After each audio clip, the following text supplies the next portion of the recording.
Hello there, Brick Fanatics. This little Luxo Jr. LEGO set might well be one of the best sets of the year. It is absolutely adorable. It is a perfect recreation of the source material, and it is going to work very well as both a desk ornament and as a playset. Here at the Brick Fanatics team, we've all been gazing in wonder at the little Luxo Jr. It has to be said, this is really nice. It's difficult to actually spot that it's Lego when you first give it a glance, and it's only on closer inspection that you start actually seeing that no, those aren't screws, no, those aren't springs. These are Lego elements that are being used very, very well. There are a few design choices here that are quite interesting, and I'm very excited to see what these elements are used for in future. For example, you've got the domed bits that are making up the ball. This ball is fantastic. Balls in Lego, very difficult to put together, and yet somehow this one just really works very, very well. And then you've got that brilliant lampshade here made from, it looks like two separate pieces there,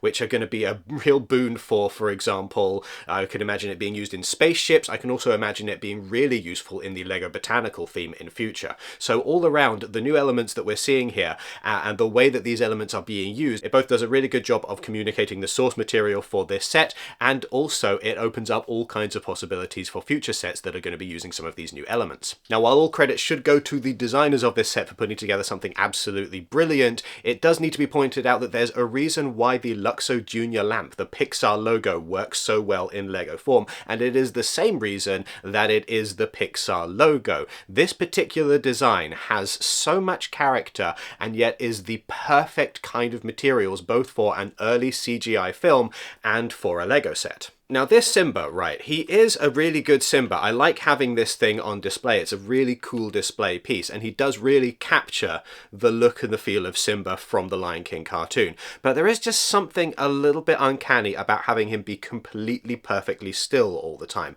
There's just a little bit of just an uncomfortable kind of feel to having a cartoon character that is supposed to be living and breathing that doesn't actually move. And that's the genius of the Luxo Jr. lamp, is that if the Luxo Jr. lamp is completely still, it absolutely works. But before I talk about that, I first want to talk about George Lucas. Now, those who know the history of Pixar will know exactly why I'm bringing George Lucas up, but for those who don't, right, it's 1965. George Lucas has just started at film school, and according to him, there's an attitude among a lot of the students of, oh, I wish we could just make a film. We're stuck doing all of these exercises and these practices and these tutorials and these learning experiments, but we're not actually doing any filmmaking, and it's really frustrating. Remember that this is like one of the first film schools in the world at this point. Film has not been taught in an academic capacity like this basically anywhere. And so George's first classes, in his first semester, he's got a history class and he's got an animation class. And when we call it animation, it's not Pixar animation, it's nothing like that. It's not even Disney animation drawing things by hand. It's not even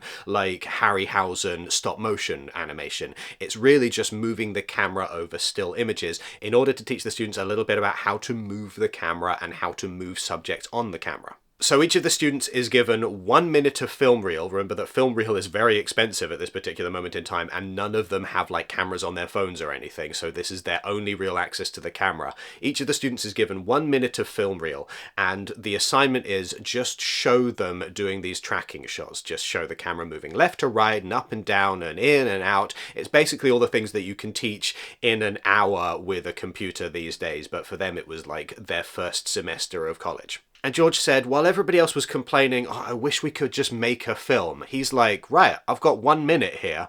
I'm gonna make a film. And he does, and it is called Look at Life. It is on YouTube, you can watch it. It is a series of still images from Life magazine that he sets to music, and it's got a lot of motion and vibrancy, and he's doing things that not a lot of the other students at the time have been trying out. And the lecturers at the university are like, wow, this is really much more impressive than we were expecting. And a lot of the other students are like, wow, George Lucas, you've got this real talent here. And the film goes on to the festival circuit for student films, and it picks up a bunch of awards, and George Lucas realizes for the first time, I can do things with this camera that nobody else has ever thought to do.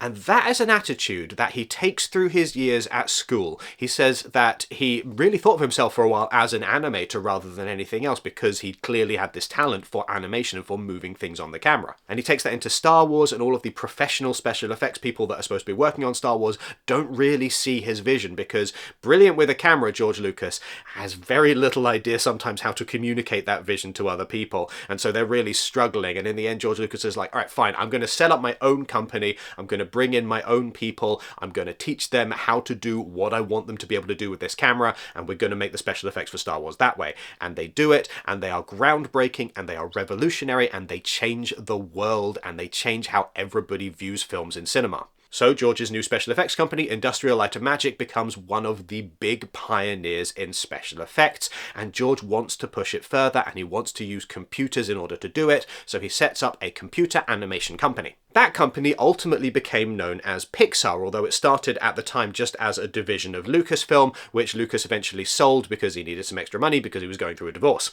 Pixar was then purchased by Steve Jobs of Apple fame, who was very willing to throw a lot of money into this company because he really believed in the concept of computer animation, even though there really wasn't anything at the time. And so the company, bit by bit, managed to produce some things that looked kind of cool, although they didn't really have a practical application at the time, and eventually they started drawing in the attention of animators who were working at various different companies, including Disney. One of the animators who joined Pixar and was instrumental in the early days of the company is John Lasseter. Now, I want to make this very clear.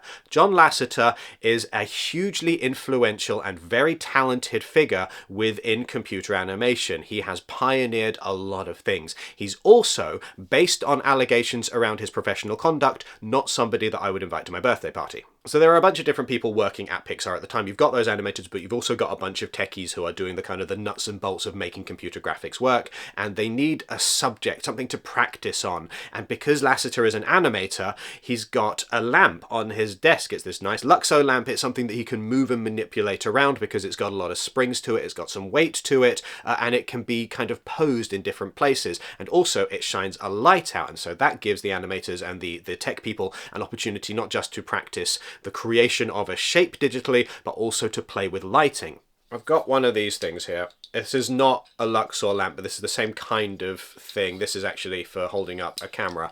But you can see how it can be posed in different positions and it can be left there. And so they're doing a lot of experiments with that in Pixar. They're kind of playing around with moving the lamp, recreating it in the lamp, creating a digital version of the lamp and seeing how they can manipulate that and move it around. But they don't really have anything. They just have a digital model of a lamp. So Lasseter gets to work on making an actual animation that shows off what Pixar can do. And the lamp is perfect for this because it can be posed in all these different ways, so it can work as a character in a way that nothing else that the company has at the time can do. And this is long before they'd be able to do realistic humans, realistic animal fur, realistic anything, really. They can't really do facial expressions that don't look a little bit creepy. But the lamp doesn't need a facial expression. It's got enough movement in its head that you can see some personality in it. And you can really see kind of the early days of these computer animation really did grow out of puppetry more than anything else. So Lasseter starts thinking of a story. How can you tell a story with a lamp? And his genius idea is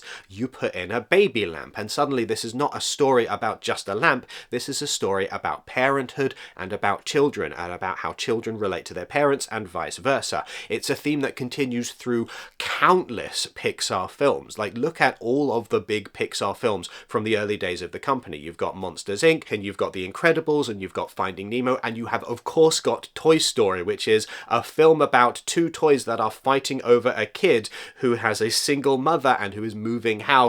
I don't think I need to connect the dots there for you. But before all of that, we have Luxo Jr., a very short film that really showed off for the first time what computer animation could do. And it was all achieved because of this Luxo lamp, which has a lot of personality and a lot of movement to it, but doesn't need any of the kinds of facial features and the kinds of expression that would be really difficult to do in computer animation at the time. Now, not for the first time in recent history, we have a LEGO set here wherein my first exposure to the source material was Sesame Street. I remember watching the Pixar Lamp hop across the little logo at the start of Toy Story in the cinema and thinking to myself, I know that was from Sesame Street. And it is. In addition to working with Keith Haring on some shorts based on his dancing figures, Sesame Street at this point in time also worked with Pixar and had a few different animations that featured the little Luxo Jr. lamp and the parent. These allowed the Pixar animators to cut their teeth a little bit more, practice a little bit more with making different kinds of animated shorts, and they also helped to pave the way for Tin Toy and ultimately for Toy Story, which is the big one, obviously. So because of the impact of that initial Luxo Jr. short and the subsequent shorts after it, the Pixar Lamp is the logo for the company. And it's very interesting. The company that makes the Luxo Lamp is okay with this. They're really okay with this under most circumstances, but there was one moment when Disney tried to make an actual lamp for promotional purposes. It went alongside like a box set for Toy Story films. And they were very quickly like, nope. No. You can use our lamp design, that's fine, but when you start making lamps, you're cutting into our business and you're potentially weakening our product. So that is where the line in the sand is drawn here. So now we have the LEGO set, and as said, it works very well as a LEGO set for all the same reasons that it worked very well as an early animation character back in the 1980s. What do you think of this LEGO set? Let us know your thoughts in the comments down below. Also, make sure that you do all of the rest of the YouTube things and give this video a thumbs up and hit subscribe and the notification bell. Now, if you are going to be purchasing any LEGO in the near future from lego.com, make sure that you use the affiliate link, which is down in the description, or the QR code that is currently on screen. They take you straight to the LEGO website. We get a percentage of the sale when you purchase through those links. Doesn't cost you a penny extra, but it helps to keep the lights on at Brick Fanatics. Make sure that you do go to the Brick Fanatics website for coverage of all things LEGO and sign up to our newsletter so that you never miss anything LEGO related ever again. Thank you very much for watching and have a wonderful day.